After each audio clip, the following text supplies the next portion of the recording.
Well, it took a little longer than expected, but the Cardinals did end up getting not only the win last night, but also the series win over the Reds, thanks to some slick defensive plays and maneuvering.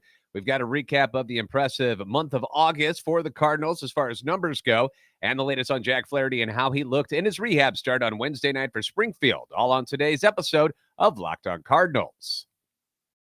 You are Locked On Cardinals, your daily St. Louis Cardinals podcast, part of the Locked On Podcast Network, your team every day.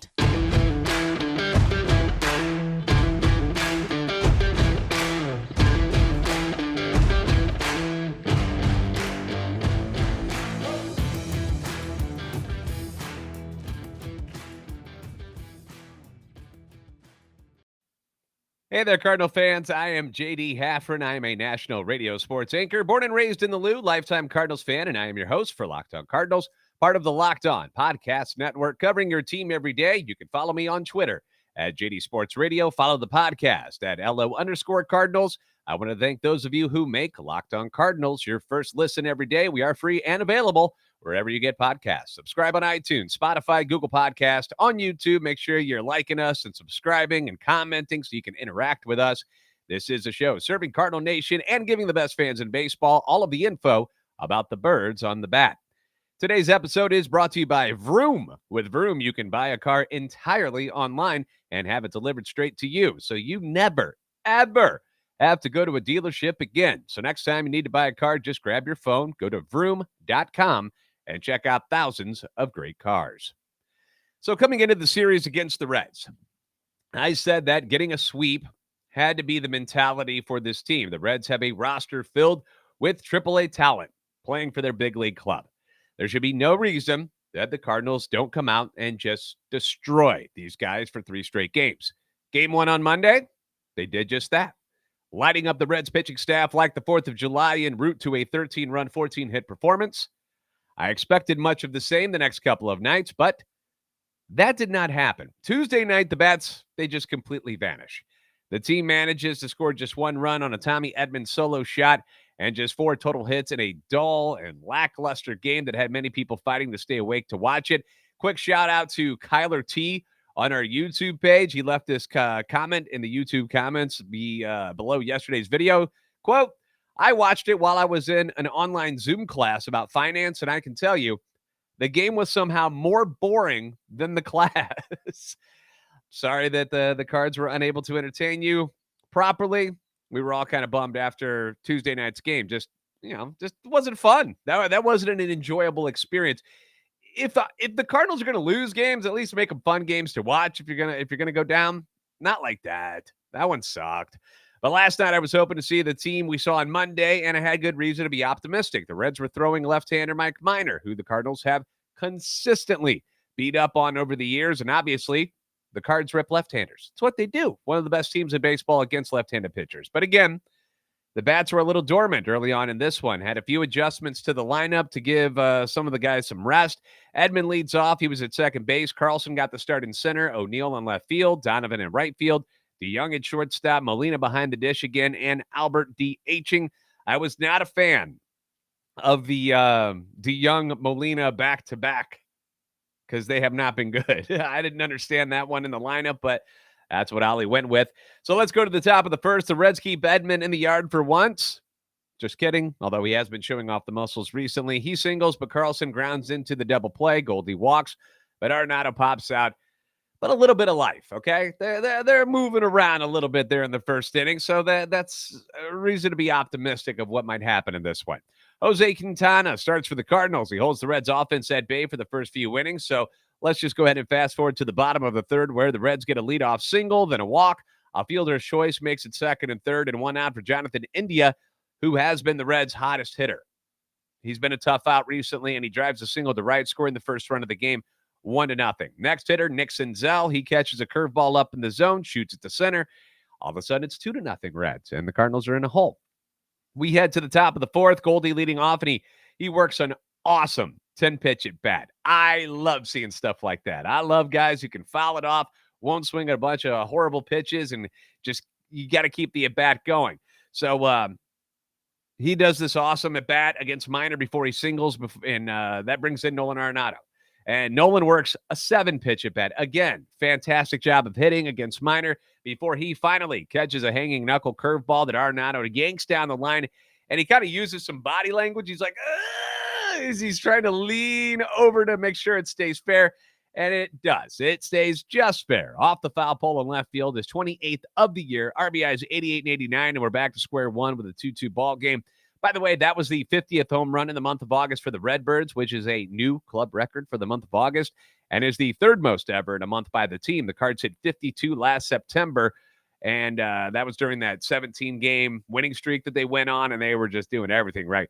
And then April 2000, they hit 55 out of the gate. That year was when Jimmy Edmonds hit 42. McGuire was on that team, although I don't believe he played a whole season in 2000. I think he ended up getting hurt, but he was there at the beginning. So some good power hitters on that squad. J.D. Drew was on that one, by the way. Why I remember all of this, I don't know. But let's move on. Bottom half of the, let's see, where are we at here? We'll go to the top of the fifth inning. Let's go there instead. Top of the fifth, Cardinals get a single by Carlson, which knocks Minor out of the game, but he didn't pitch bad, considering that normally the Cardinals light him up, like I said earlier. So not a bad outing for Minor. Goldie flies out, though. They end the inning. It's still 2-2. Bottom half of the fifth. Senzel gets a 2-out single. That knocks out Quintana. Another competitive start. Can I say that? Competitive start, I guess. We can call it from Jose, 4 2/3, 7 hits, 2 runs, 1 walk, 1 strikeout, 78 pitches. You'd like to see him go further in the game, but with the day off on Thursday, you can use your bullpen earlier in this one.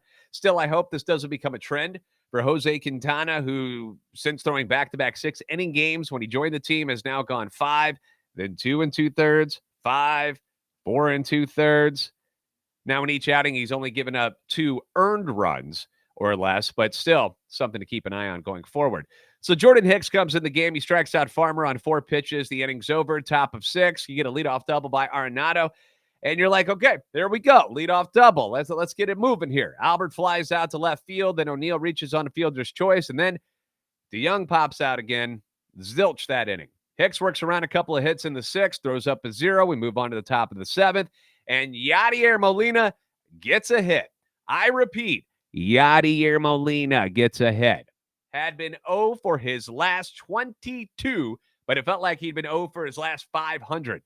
But he finally cracks the hit column again, but is quickly erased on a fielder's choice. But then Edmund doubles. We got second and third and 1 out. Ollie brings in the red-hot Dickerson for Carlson, and he whiffs. 2 outs. Then Goldie grounds out. So nada. Nothing in that inning. So you're going to begin to notice a trend here with what the Cardinals score in the inning. Gallegos jumps in on the mound next. He puts up a 0 against the Reds. Reds to the top of the 8th we go. Nothing for either team again. To the 9th inning, Lars Nootbaar pinch hits for Paul DeYoung. And guys, I know Paul was a feel-good story when he got called back up. It lasted for about a week and a half, and he was hitting all right. Dude hasn't had a hit since August 21st. Nothing. Hasn't had a hit in his last 21 plate appearances. In his last 35 plate appearances, he's hitting 67. 67. And is now hitting a combined 160 on the year. It's not good. It's really not good. Back to the game, though. Newt draws the walk, steals second, his 4th of the year, but Yachty pops out weakly. Donovan flies out. Edmund grounds out. Cards again. Can't score. Can't even move the guy to third, which is infuriating. Held scoreless. We move on. Reds get a chance in the bottom of the 9th. They get a leadoff single against Romero, but he gets the next 2 out. Housley comes in to face the righty. India ends up walking him, but that's okay. He then gets Romine to pop out. We're headed for ghost runners and extra innings, and that's when the fun really begins in this game. We'll go into that next, but first let's talk about something that is a little more serious than extra innings and statistics. Let's talk about driving under the influence. More specifically, are you one of those people who thinks it's okay to drive stoned? What's worse? What's the worst thing that can happen? You drive stoned, you end up driving below the speed limit. People think that's no big deal, right? Wrong. The truth is your reaction time slow way down when you're high. You not only put yourself in danger, but everyone around you. So that's a buzzkill. Okay? Stop kidding yourself. It's not okay to drive high. If you've been using marijuana in any form, whether it's recreational or medicinal. Do not, I repeat, do not get behind the wheel. If you feel different, you drive different, drive high, get a DUI.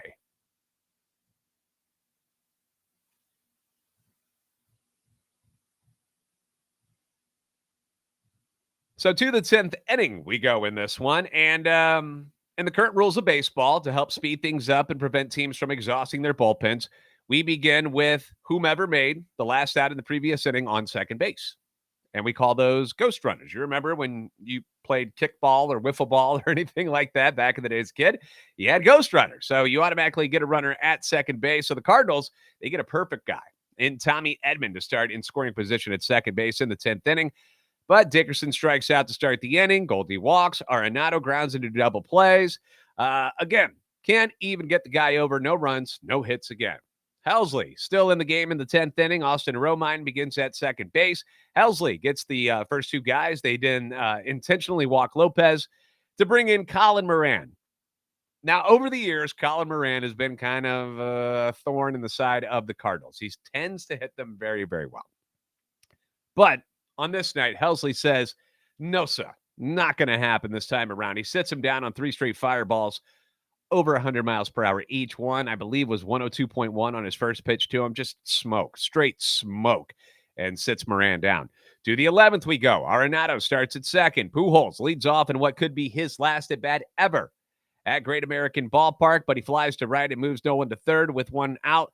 So good job, Albert. Okay, he got the job done. At least we got the guy to third finally. Infield comes in for Tyler O'Neill, and he hits an absolute screamer, but it's right at the shortstop, fielded cleanly. Arenado can't score. 2 outs. Nootbaar works another walk, but Molina comes up. And this is where I tweeted out, I was like, ooh, is this going to be the moment? Is this going to be Molina's moment where he does something great at the plate? Perhaps his last at bat at Great American Ballpark as well? Nope. Strikes out. And he looked bad. It was a bad strikeout. Not even a really competitive at bat at all. So another scoreless and hitless inning for the Cardinals. Bottom of 11 we go. And here comes Andre Pallante.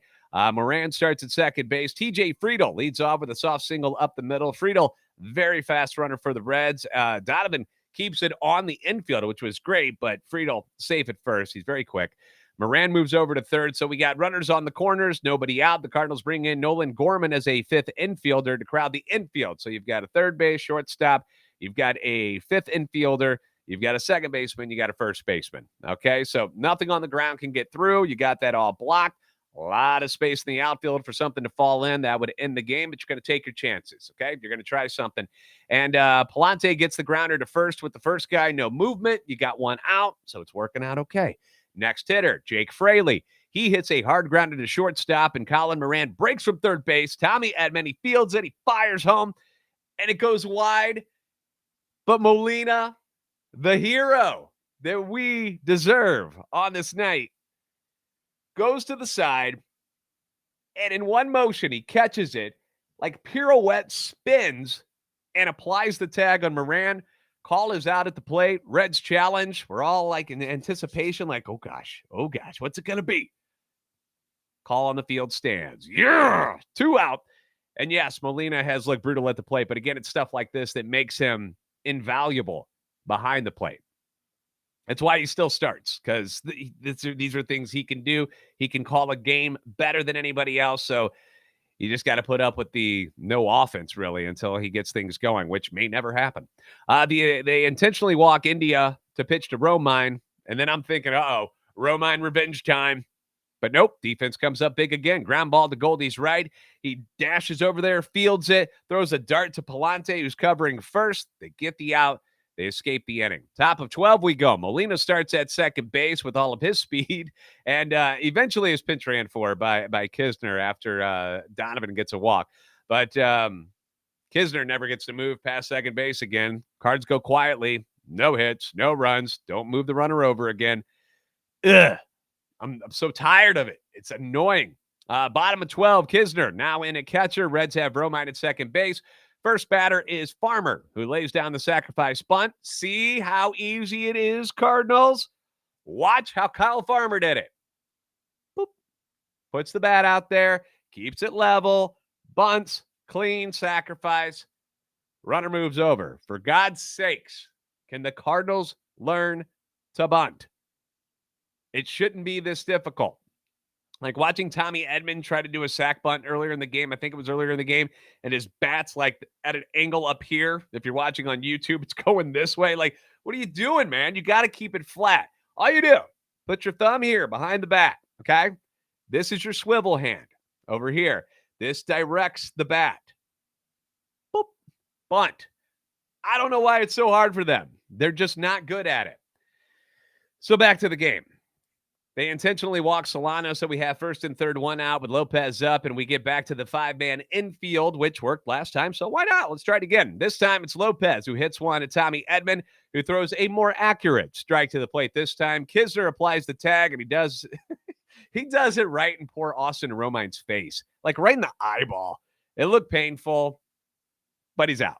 So we don't feel so bad for him because he plays for the bad guys. Now it's first and second with two outs. Moran hits a slow tapper to Arenado with third, but even Nolan can't get the out, so the bases are now loaded, two out, but Palante gets the ground ball to second. Innings over, and again, the Cardinals defense showing off why they are considered the best in the league. So now we're moving on to inning number 13. The Reds have to bring in Monday starter Chase Anderson to pitch because they're running out of pitchers. Goldie starts at second base, goes to third on an Arenado ground ball to the second base side. Good job, Nolan Arenado, because that's all you got to do there. Move the runner over. That way we can get a sac fly if need be, or he can score on an error or maybe a deep grounder. It's something. There's so many, a pass ball, a wild pitch. There's so many more ways for you to score when that runner's on third base. So good job, Nolan Arenado. That brings in Albert, and you could just see it on Albert's face. Albert's like, I have had enough. I am 42 years old. Tired of this nonsense. No, it wasn't a home run, but first pitch, which is up here, up in his eyes. It's a sinker up in the zone, and he rips it. Sac fly to center field. Goldie scores. It's 3-2. Albert gets the job done in what is going to be his final at bat at Great American Ballpark. O'Neill then walks, and that brings up Newt, who gets a cutter up in the zone, and he blasts this sucker into the Cincinnati night, landing on the netting in the Cardinals bullpen. It's Newt's 10th of the year. That makes it 5-2. Bottom of 13 we go. Palante still in. He gives up an RBI single, but that's all. Grab the oxygen. Grab the orange slices. Whatever's going to make you feel better. This one is in the books. That's a winner. 5-3 for the Cardinals, who take 2 of 3 in Cincinnati and hang on to their 6-game lead in the division over the Milwaukee Brewers. Now, let's go and look at how good the Cardinals were in the month of August, since this is the last game. Now we're on September 1st. The Cardinals finished the month of August at 22-7, tying the Dodgers for the most wins in the month.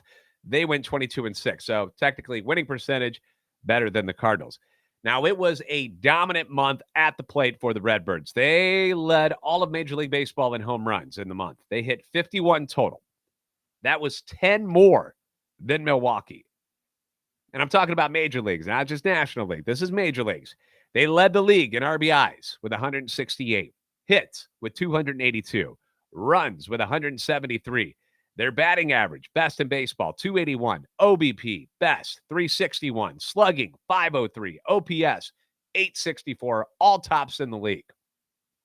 That's getting it done, man. That is getting it done. In the month of August, Nolan Arenado led Major League Baseball with a 1.139 OPS. Goldie, he was third, 1.115. Goldinado, they had a heck of a month. Arenado finishes the month third in the league in batting average at 364. Goldie was seventh at 343. Home runs, both Arenado and Goldie led the league with 9 dingers. They were tied overall with Aaron Judge, Mookie Betts, and Eugenio Suarez, the former Red, who is now a Seattle Mariner, had himself a good month with the stick. Nolan led the league in RBIs with 29. Goldie third with 27. Nolan led the league in slugging percentage at 729. Goldie fourth at 667. Amazing. Absolutely amazing. Maybe co-MVPs. If Paul Goldschmidt doesn't get the Triple Crown and doesn't win the MVP outright, how would you feel about co-MVPs in the National League for Goldie and Arenado? I think they'd love that. I think they'd absolutely love that as teammates because they are buddies. They get along. They share a locker room and a shower, probably. Not like under the same shower head, but same shower. So they're cool. How about Albert? Albert's month of August. Now, he didn't qualify for all of the stats, so he couldn't lead the league in certain things because he didn't have enough at-bats. He only had 61 at-bats, but man, did he put them to good use in the month of August. Here's his final line.